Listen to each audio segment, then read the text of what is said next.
I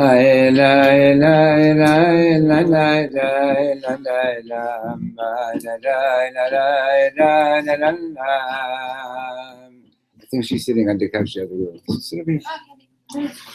I lie, la da da, I la da da, lie, lie, lie, la da da, lie, da, la da da, lie, lie, la da da, la da da, I lie, lie, lie, da da da, lie, lie, lie, la da da, la da da, I la da, la da, lie, la da da, la da da,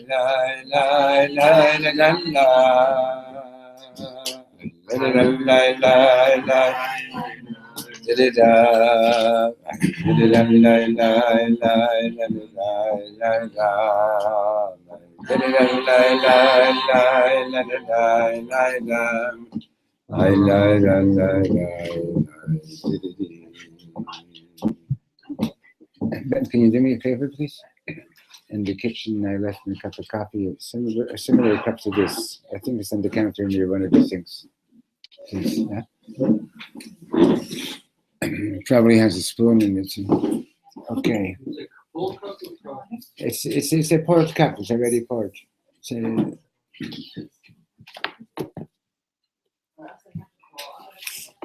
Okay, so you can guess why we're singing Bo'ir Shalom, because what we're learning today is about Bo'ir Shalom, right? Okay. But we're not quite there yet, so we're still going to look at the Chadadi. Missed you yesterday. Called the Seder. So we missed you yesterday. Yeah. Just want you to know that it was noticed that we missed you. Okay? So in this, there's in the art scroll, it's on a different page, the Chadadi. Here in the Chabad one is 132. The Chadadi. So in the book that you're in, it's right? Yeah. From where are you from? New York. Heard of it. Yeah. Oh, so you know Shmaya from Long Island? Yeah. From which town? Cedarhurst. So in what we're learning in the Sefer, we're going to be going back to, we're going to be on page 107 is where we stopped. But let's have a look at just this. You found it? Thank you. Yeah. Your wife put milk in it. She put rice milk into it. Thank you. Thank you. Okay, so in the Chadadi, in the Siddur, page 132, in the Siddur that we're using, it's Wednesday. Right. Okay. And so you'll share a book. Helene, sit with Ashley so you can share a book, okay? We'll have one more if we need this. So, we're going to use that book in a minute, yes. But, yeah, so don't, yeah. Okay, so the halfway down the page, the stanza that begins with Lote Voshi, right? So yesterday we learned Lote Voshi Veloti Kalmi, right? And we learned that at this point in the, usually the music has changed, not necessarily, but usually, like, it goes to a faster, more upbeat tune, right? And the point was that initially, like, we're starting off like sort of like coming in more slowly, but into Shabbos, but then there comes a point where, okay, that's it, like, like be here, right? Loti Boshi Veloti Kalmi, stop being ashamed of who you are. Stop being ashamed stop being ashamed of being a fully Jewish person. Don't be ashamed of the world. Don't be like the world is actually waiting for us to be mamish the way we're meant to be.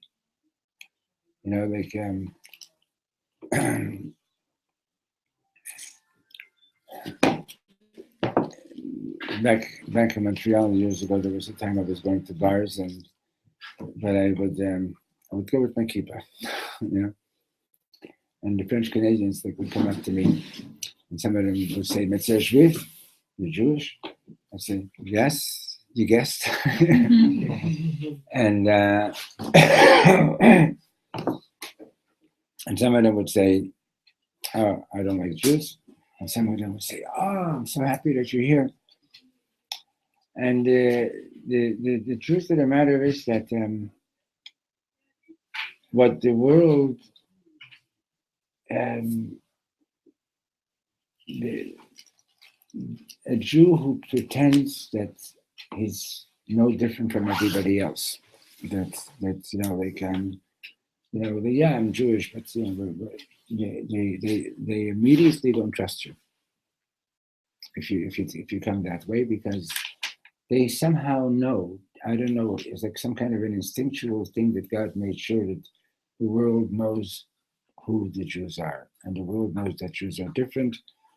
And the proof in the pudding is very simply like the ambassador to the United Nations, Danny Danon, was saying the other day. He was saying that something like over 250,000 people have been murdered in Syria in the last 3 years. And if you shift the table like that, so then you can also just tilt it like this, the table. So that's then I can see everybody. Right? The United Nations has not said anything about it, right? But something happens over here, they're all going crazy, right? In other words, it's obvious that there's like a huge double standard, but why is there a double standard?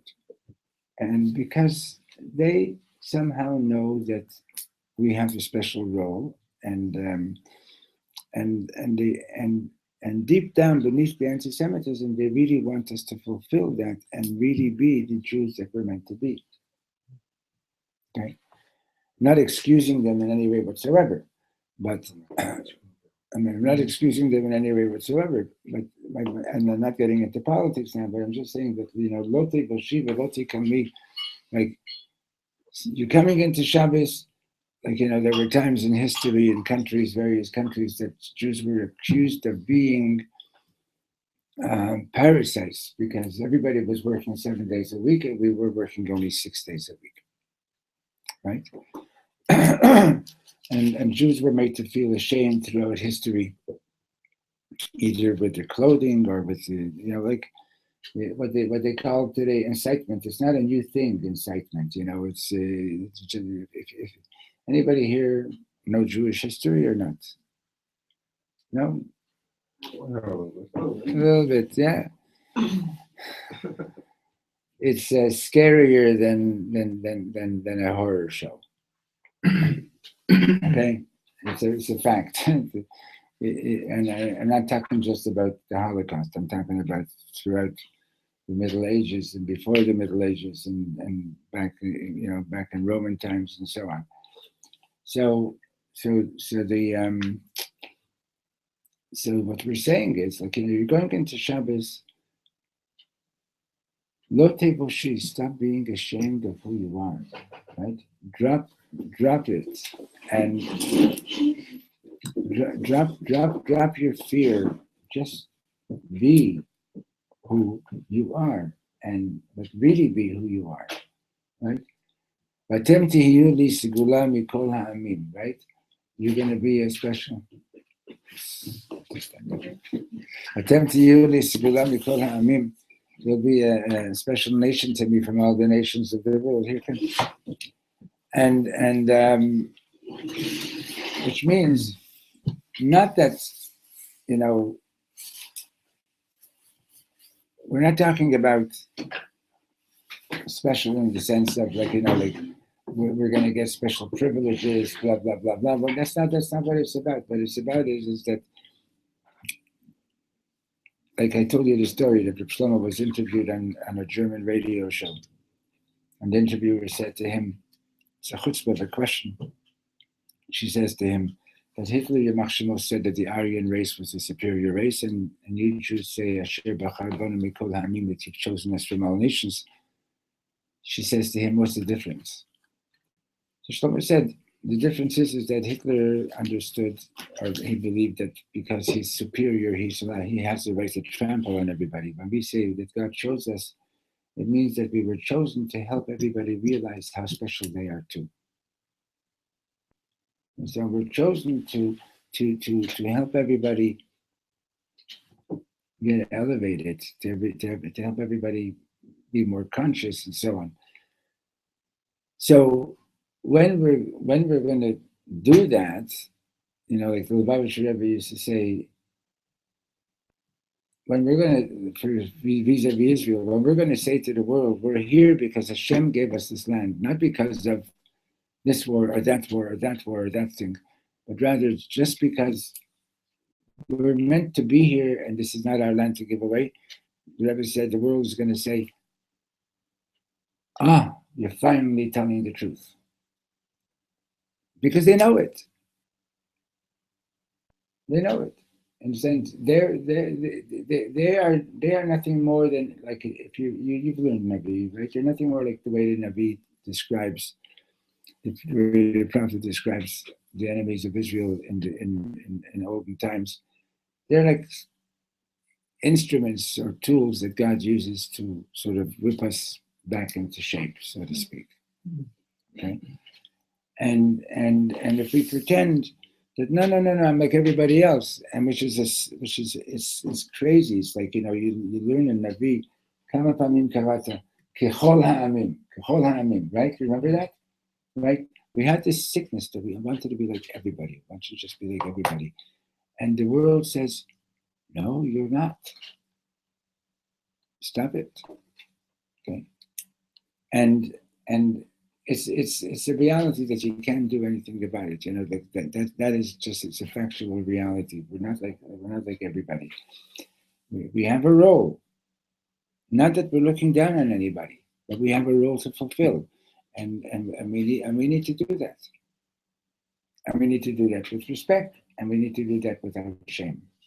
Okay? And Reb Shlomo told the story, not long ago, just 2 weeks ago, was the Yahrzeit of the Frierdiker Rebbe, second last of the Lubavitcher Rebbe. This is an amazing story. I wonder if you know it. Back in Russia, before communist era, so there was the whole Tsarist regime, and there were what was called the Porits, which was sort of like a feudal lord, and there was ongoing anti-Semitism in many different ways. And this one Poritz decided he doesn't want any Jews in his territory. Like he was expelling all the Jews. And he let it be known that if anybody is even going to come and talk to him about it, to try to change his mind, he's going to just simply shoot them. So don't even anybody come and dare to talk to him. And that meant that I don't know how many hundreds of families were going to be displaced and into total poverty and starvation. So the Frierdiker Rebbe was 14 years old. He found out that the Poritz is home at his mansion only Friday nights. And it was like really far away from where the Rebbe lived. So he went so he went and stayed in a kretschmer. You know what I mean? It's like a saloon bar with an inn. Okay, you ever stay in one of those? I did actually, sort of like when I went to do a Shabbaton in Albuquerque, New Mexico once, and nobody lived close enough to the shul to be able to stay in their house and within walking distance. So they put me up like one of those saloon motels, with the cowboys and the boots and the guns and so on. And that's where I was, like, sitting on Shabbos, Anyway, but this is not the same thing that what was going on, to be in a krishma with a bunch of Ruskies who were drunk and so on, and who aren't ashamed to tell you, that they don't like Jews and so on. Actually, when I was on Birthright not Birthright, but March of the Living with my students back in 1994, so we were in Tarnov, and we were on a ride to Lublin that night, and the buses that we had didn't have any bathrooms, and we ended up being in Tarnov a bit later than we expected. So it was already 6:00 at night. It was already dark, and the only people on the street were the drunkards and the prostitutes, and one of the kids had to go to the bathroom, and the doctor said, "I'm not letting the bus go until somebody takes him to a bathroom." And that was the first city that the Polacks, started taunting us. So the public buildings were closed. We were like a block away from the town square. So, and everybody's like sitting like, what are we going to do? So I said, okay, I'll take you. Okay. So we walk into the town square, and there's a store like with a Coca-Cola sign and this and that. So I figured, okay, I'll go in, I'll buy a Coke, and maybe they'll let us use the bathroom. So we walk in, and I say to the lady, and I got a 16-year-old kid with me, and I was going to buy a Coke, and I say toiletta, and she looks at me, and she says "Niet," which means no. So, okay, good. We go out of the store, and I see there's a tavern. Every tavern has to have a bathroom. You can't sell too many beers if you don't have a bathroom. It just doesn't work. It just doesn't work. One beer and they have to go home, right? So, and it's like this long, narrow bar, and I don't know if you've been there, but some of those guys are like the Hemegasa, those guys are big, like the animals. I'm serious. And like there's 10 of them sitting at this bar, and I walk in, and I sort of look Jewish, right? And like those ever see those westerns, and and the music stops. I walk in, and the music stops, and they all turn around, and like one of them gets up and says, "Shit!" Shit means Jew. It's dirty Jew. Huh? It's dirty Jew. Right, and he's getting up, and I had four brothers and sisters that I never got to meet who died in the Holocaust. And my attitude was, I was ready for anything, but apparently the guy next to him just grabbed him and put him down, and everybody's now waiting to see what am I going to say. So I say toiletta.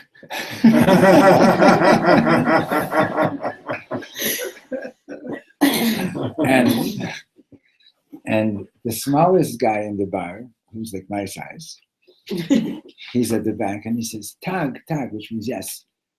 Yeah, come on out to the back." Because it was up in the back. So I wasn't allowed to send the kid without going and checking it out first, And so I go and check it out. It was fine. And I turn around. He came out with us. I turn around, and this guy is crying like a baby. And he's saying, "Shalom, shalom." And I didn't know enough Polish to speak with him. I was crying.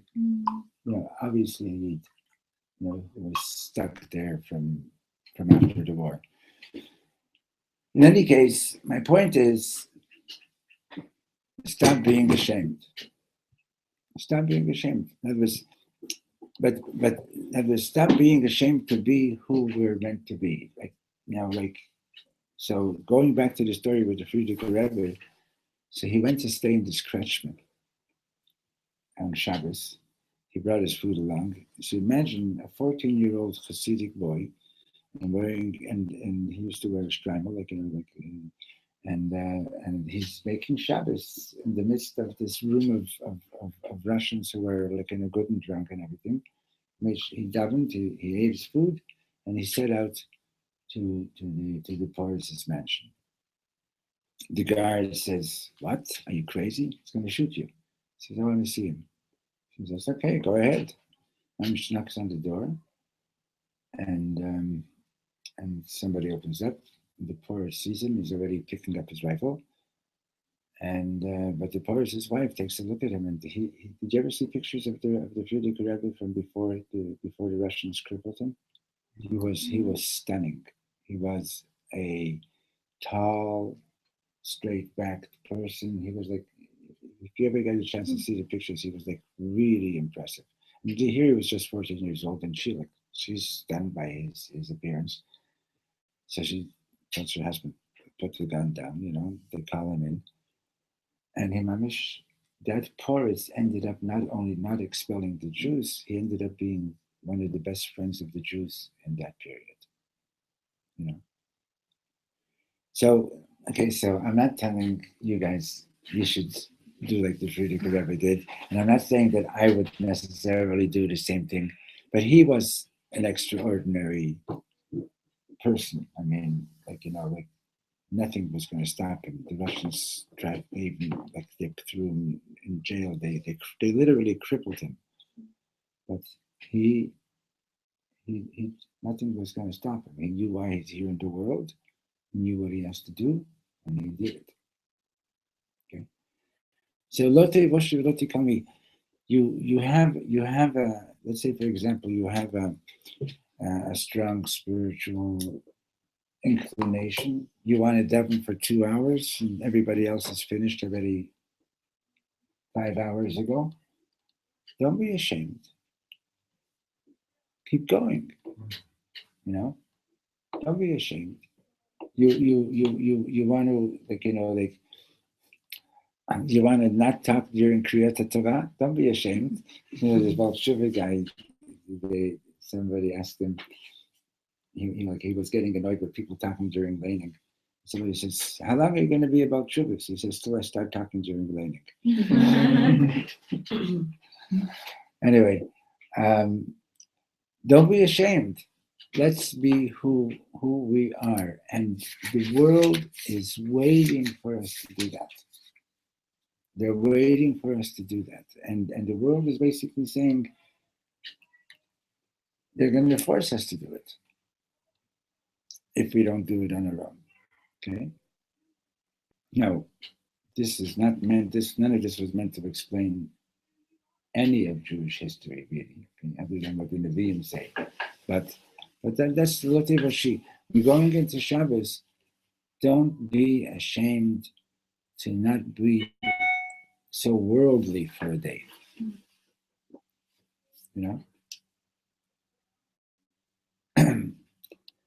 So the next stanza, Vayulim Shiseshu Sayich, which means those who are distracted, let them be destroyed already. In other words, we're saying to Hashem, please, we don't want any more evil in the world, right? And God will rejoice with you.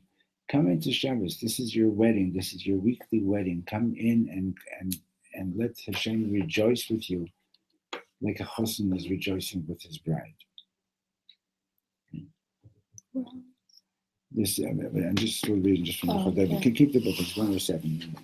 Okay, and then Yamin Usmol Tikrotzi, Vet Hashem Taritzi, to the right and to the left, spread out, and extol God, right? Al Yad Ish Ben Parsi is referring to Mashiach, and then we're going towards Mashiach. Okay, so now let's look inside the book. And then the last one, right, we turn around, right, and we say, come in peace, crown of her husband, with song and with joy. Be amongst your special nation. Come, my bride, come, my bride, come, my bride, Shabbos queen. Okay? So that's so when we say that last stanza, when we sing that last stanza, we turn around and we do like a full circle. On the way, we bow once, twice, and 3 times. Okay. What's the bowing part? It's like welcoming. How do you do it? You once away from their arm, Yeah, and then one go to the away, second one. away, and then back to the front. Okay. So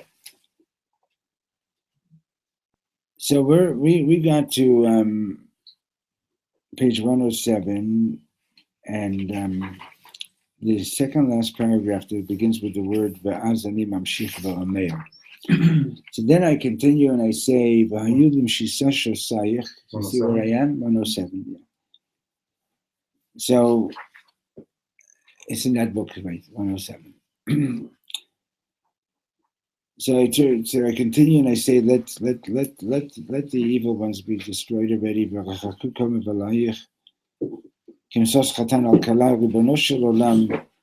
God, our prayer is, Shikra lo yeh ra ba'olam. We don't want any more evil in the world. V'shekol davar lo kadosh. V'shekol davar lo kadosh yitrachek mimenu. And everything that is not holy should be distant from us. V'ani asameach es otcha kemo b'simchat chatan b'kala. And I want to bring you joy like a chosin and a kala. So we mentioned this in the past. You see, what's happened is we've grown accustomed to the phenomenon of the existence of evil, right? Like for example, if like some people say, "Oh, you live in a good neighborhood. There's only a 10% crime rate there. That neighborhood, that's really bad. That's 13%. Well, since when is a 10% crime rate good, right?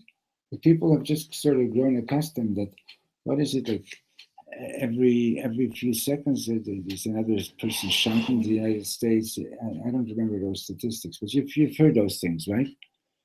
Right? So crazy, right?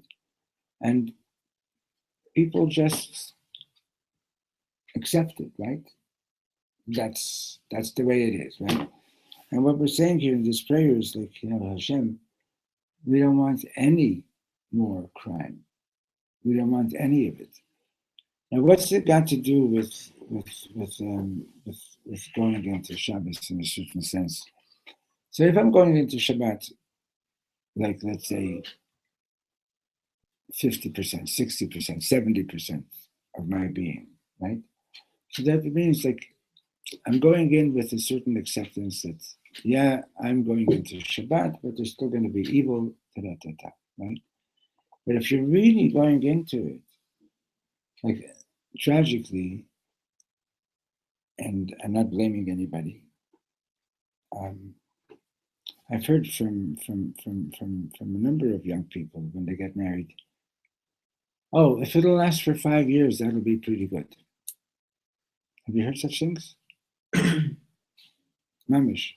Like I'm telling you, like when I got divorced and I saw so many of my students were living in broken homes and so on, I used to wonder like what's going to be with these kids when they grow up, which is now like, you guys pretty much. And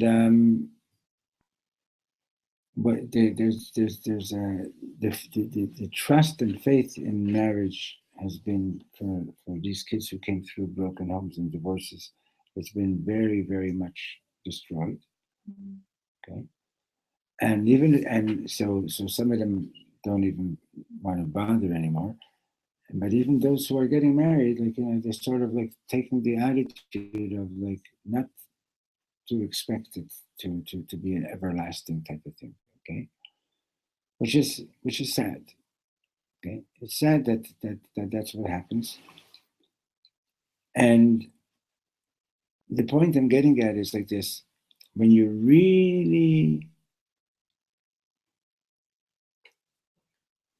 if you really appreciate something holy, the telltale sign is if you really want to be totally in holiness, then you don't have any tolerance for evil.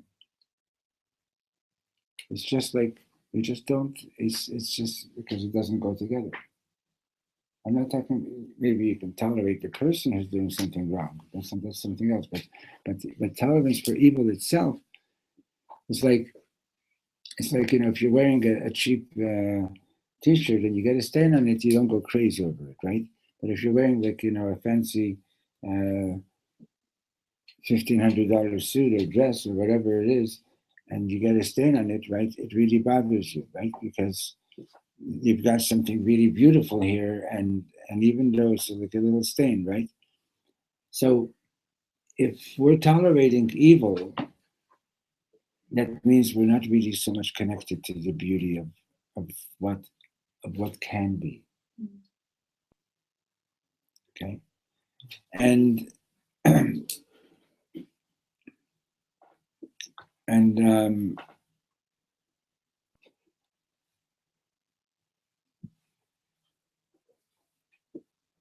so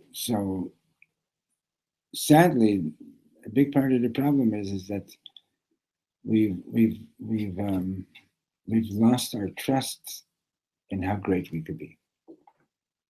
And I'm talking about as a people, and I'm talking also about each of us individually. Like we spoke about this a couple of days ago.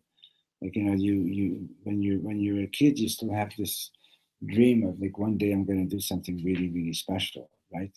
And as we get older, your teachers, your society, whatever it is, pretty much just like, and we make our own mistakes. But every time we make a mistake, we get instead of being elevated and being and being embraced and encouraged to fix it, we get knocked down and it destroys our self confidence. Okay, so you'll have to wait. Sorry. the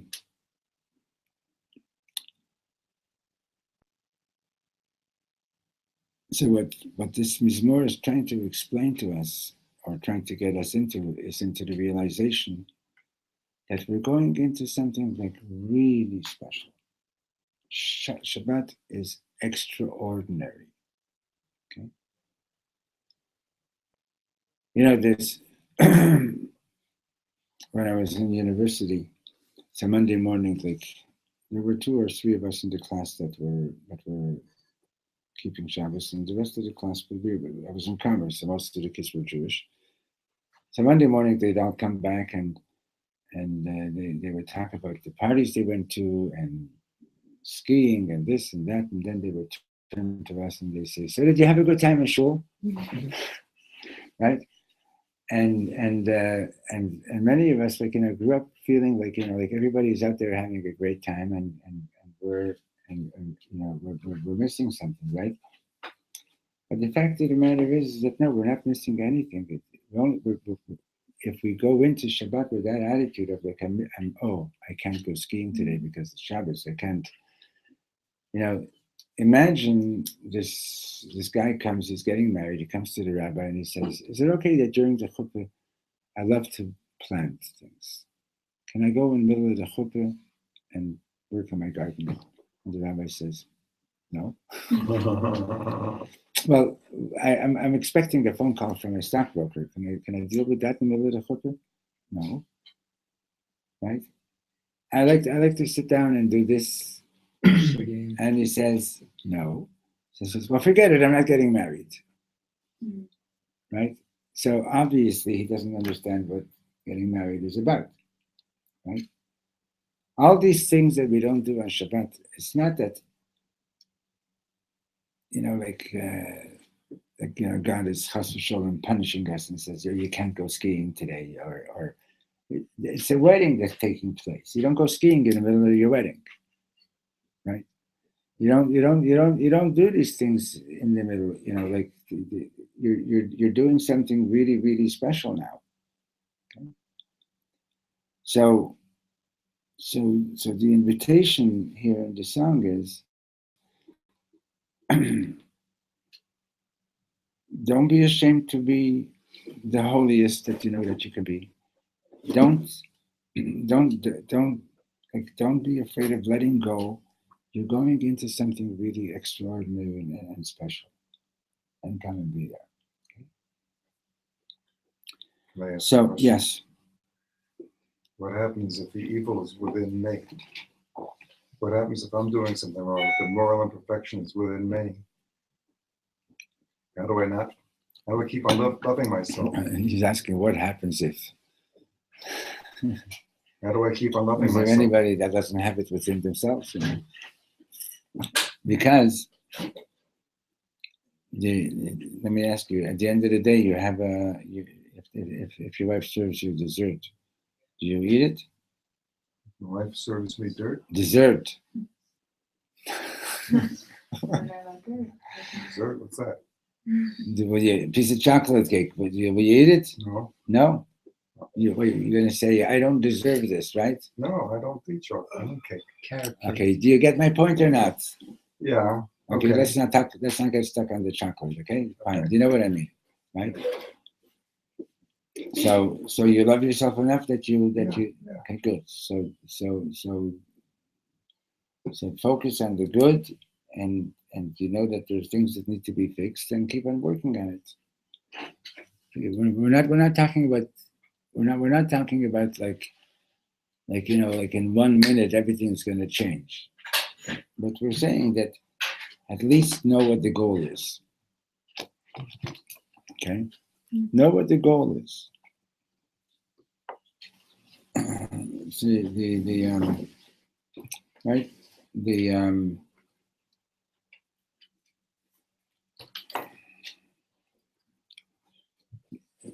farmers really have to have a lot of faith, right? Farmers, like the whole thing is like faith, right? Huh? So to a certain To degree, a very large degree, especially during Shemitah, yes. right? Especially during Shemitah. But also, it's like, comes Friday, you got to harvest your crop. You look up at the sky, the rains are coming, right? And you only have a certain window of time to get these things done, right?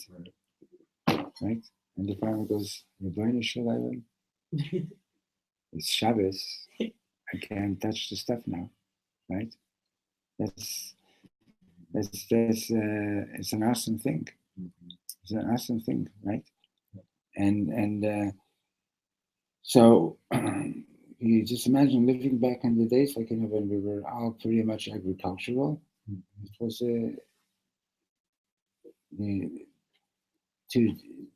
today it's pretty easy to get a job where you don't have to work on Shabbat.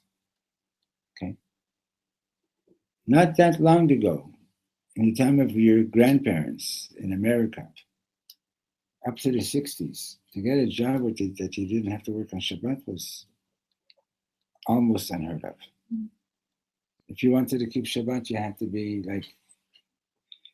be really devoted and committed that you're going to do it no matter what.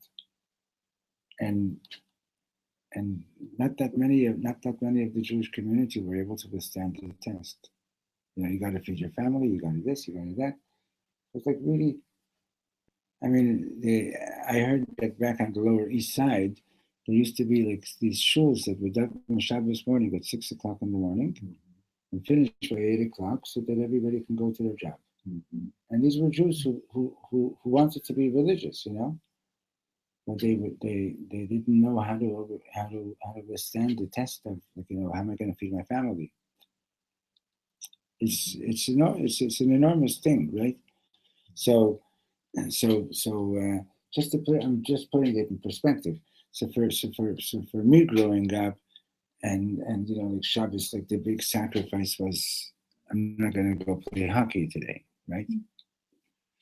But for my father, the big sacrifice was to work at this dangerous job at minimum wage, because like when we came to Canada, My father lost his wife and 4 kids in the Holocaust. My brother and I were born in France, which was one of three. Paris was one of three major centers for survivors. And actually, my father got married again after the war in 1946. My mother and he were in a city in Poland called Kielce. Believe it or not, there was a pogrom in Kielce in 1946. Right. They left after the pogrom. And in France, the first 2 years that we were there, my father actually worked as a janitor. The what? Janitor? Janitor, plain and simple, you know. So like when I hear like, you know, people today nachlaot saying, "Oh, I can't do this job. It's like, you know, it's not good enough for me," type of thing. And I say, you know, my father was a bigger scholar than most rabbis, and but when he needed to, he worked as a janitor. Like, you know, what do you mean? Like, you know, like you do it, you know, like. And in any case, so he managed to get into making paper, like a paper box business, like, you know, like for shoes and things like that. And then it looked like I was born in '49, and I got the name Sholem because it looked like there might be a third world war coming up because of Korea and so on. And in France, the situation was like either you were like totally Haredi or you were totally secular, you know. My father, Reb Shlomo, used to, before the war, he used to wear a shtreimel and so on. That's a picture of him when he's 17 years old. You can take a pic of that and show it to them. After the war, he stayed religious, but he didn't have a beard anymore and wore a regular suit and so on. Okay, and so they decided to leave Europe. And some of the family already had come to the States. My father applied to Canada and to the USA, and they decided whichever one comes through first. Believe it or not, in 1950, 1951, it was easier for former Nazis to get into Canada than it was for Jews. Fact. Anyway, we got to Canada, and he wanted to see if he can get into the paper box business again. So he went to work at a factory where they made paper boxes. And do you know anything about how to make a box out of carton? The way it works is that you put this piece of carton into this machine, into the mold. It gets heated up and softened with blasts of steam, right? And then the mold comes down, like a really hot mold, forms the box, and from the heat the box dries, and then the mold the goes back up, and you have to go in there, take the box out, and put in the next piece of carton. It was so hot to work at that machine that every 5 minutes he had to wrap himself in towels that were soaked in cold water because the heat was enormous. And there were no like worker safety laws back in those days. So the machine would go up and down automatically. You had no control over it. And if you weren't fast enough to get in there, get the box out, put the next piece of carton in, you either lost your hands or you lost your job. And that he was doing for $28 a week. Okay, we lived in an apartment. We had two boarders. One was a family with a girl, and one was a single guy, because we couldn't afford to live in anything by ourselves. And when they saw that my father knows the business, so they moved him from 28. They made him foreman. It's a Jewish company, and they moved him from $28 a week to $75 a week, which was like a huge salary then.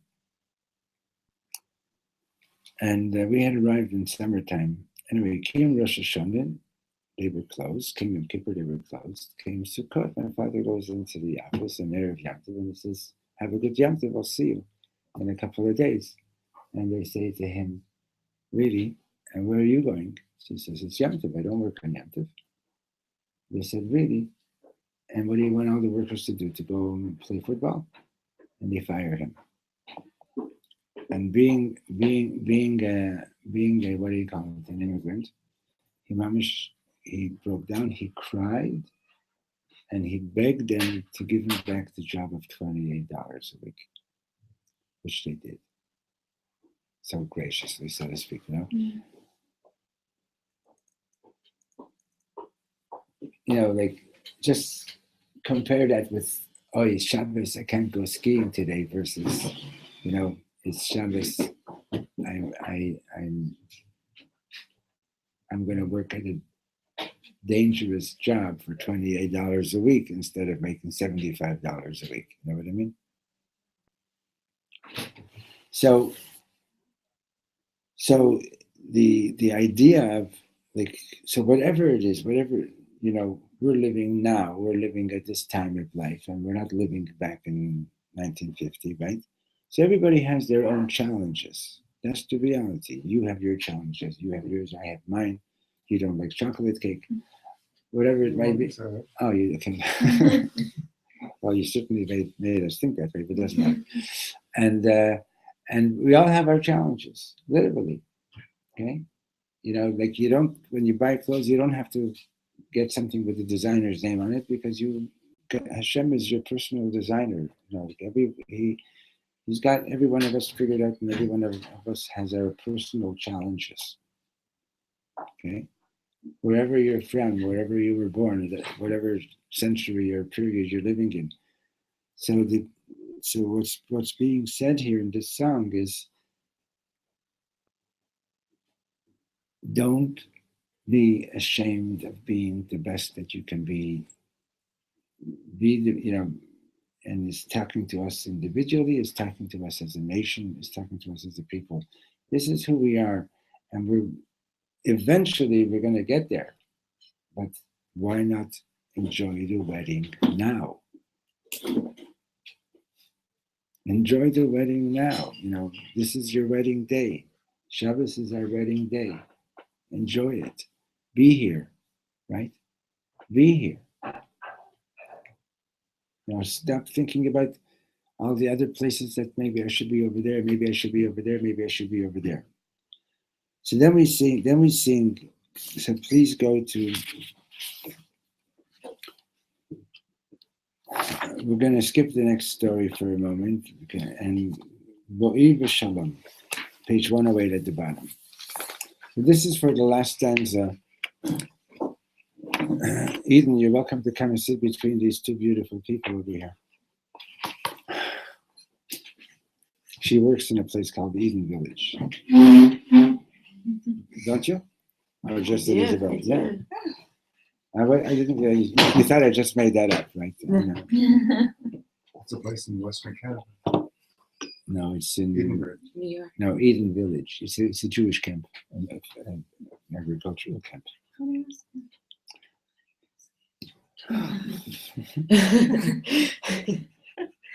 Yeah. You say hi, honey.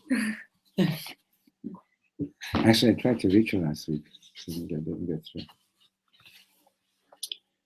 Okay, so Bo'ir v'Shalom tochem unayam segulah. Come in peace and be in the midst of this special nation, right? So now Reb Shlomo is saying a very, very, it's the bottom of 108. Reb Shlomo is saying something really awesome here. He says, אנחנו שרים בואי ושלום עטרת בעלה גם בשמחה ובצהלה, תוכל מונע סגולה. But come in peace, crown of her husband, both with songs and gladness among the faithful, the beloved people. Okay?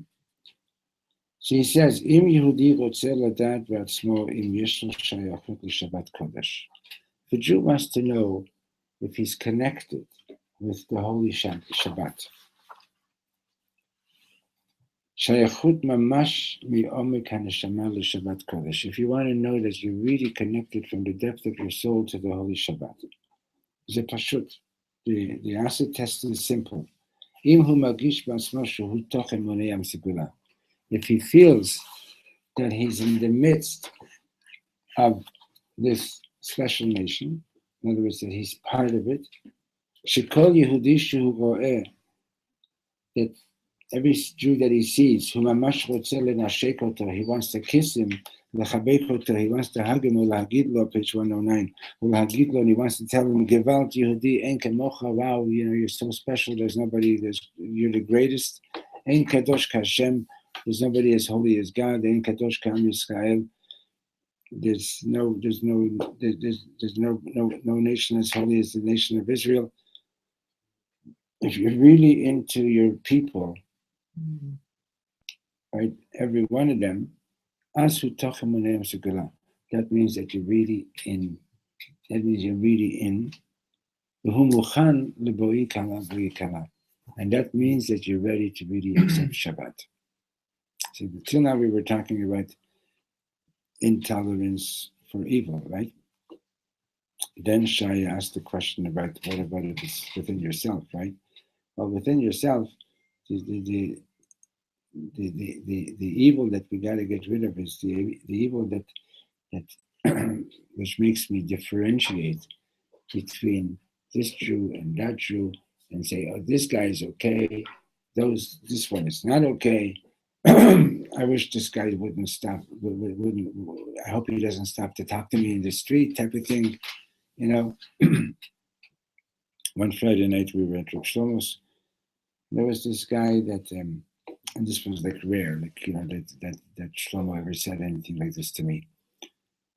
There was a guy there, like leather jacket, chains, switchblades, the whole geschäft, A Jewish boy from the Bronx or wherever, or maybe even from Crown Heights could have been too, And Shlomo says to me, he says, he's a very special guy. I don't have the koyach. I don't have the strength to deal with him tonight. So please make sure that he sits next to you and keep him calm. Keep him calm. A guy with these killer boots, chains, and the whole thing, keep him calm. I did it. Okay? And it was a very special guy. It was a very, very special guy, brilliant and everything like that, but I don't know what his story was. I mean, we didn't have much time to talk, but definitely angry guy. You don't walk around dressed like that. Anyway, but the amazing thing is that why did he even come there? Because he knew that there's one rabbi in town that mamish loves every Jew, and Shlomo really loved everybody. Didn't always have patience for everybody. Sometimes he would say, "Okay, show them, you sit with the guy, right?" But still, he never shut the door on anybody. The only time that he actually told people that they're going to have to leave the moshav is when he found out that there were some parents who were hitting their kids. And when he found that out, he called an emergency meeting at 2:00 in the morning. He had every adult on the moshav woken up, and they came for a meeting. And he says, "You're welcome to live here, but if you hit your children, you cannot stay here." See, there's talking about an intolerance for evil. That was one thing that would drive him ballistics type of thing. Okay, or to give away a part of Israel, that was absolutely no way. Love the Arabs, yes. To give away a part of Israel, no way. So how do you know if you're really into Shabbos? You're having a great Shabbos, the children is fantastic. Does your husband like the children? Sometimes. Yeah, I haven't had a good children in a long time, Can you make children? I like you. I bet you like it. Anyway, yes, you like children? Sure. Great. Extra meat. Kishke? No. Okay. And so how do you know that you're really into Shabbos? Is the Kiddush after davening? Is that what's making your Shabbos? It's very important. Shabbos we eat special. There's no question about it. But are you, everybody that's there with you in shul, are you happy when you're walking in the street, are you happy to say hello to every one of your brothers and sisters? Right? That's, if you are, then you're really into Shabbat. Okay? Because because Shabbat is, in a certain sense, like, it's the big equalizer between all of us. There's no boss, there's no employee. Same. So he says, Avolim chas v'shalom, we're in the middle of the third line, right? Im chas v'shalom Yehudi halech b'rechov v'choshev l'asmo.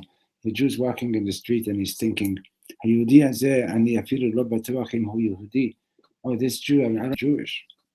It means that this guy, as religious as he might be, he's not connected to Shabbat. You see, the evil inclination is extremely brilliant and sinister.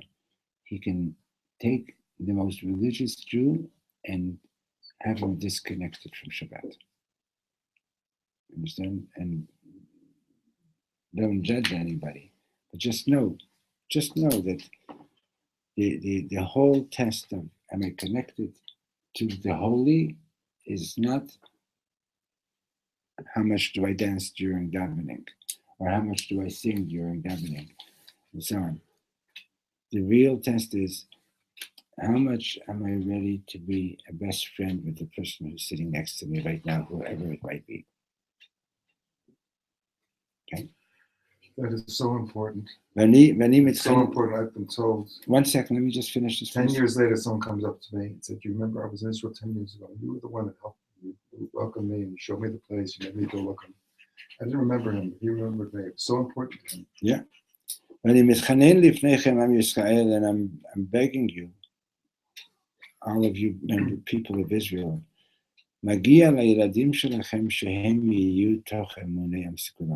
your children deserve, this is an awesome way to end this paragraph, your children deserve to know what it means to really be in the midst of the people of Israel. Your children deserve, in other words, even if you yourself maybe are not so buying into this thing about loving every Jew, your children deserve it. Do it for the sake of your children. Like, teach it to your children. Make sure that they get to know that. Okay. Today is Wednesday, right? So that means we have another class tomorrow on this, B'ezrat Hashem. And and you're here till next week, right? Tomorrow night, morning? Afternoon, I'll be here tomorrow. Yeah, you'll be here. You have time to come? Yeah. Okay, great. Yeah. And then I'll be back in a couple of weeks. I'm not leaving the country, I'm just leaving Jerusalem. Okay. Anyway, Shlomo Cast is here tonight. Shlomo Cast is here tonight at 7:30. So if you want to have a seat, so you can try to be here by 7:15. Okay? And thank you for coming. See you tomorrow. Thank you. Take care. How you doing?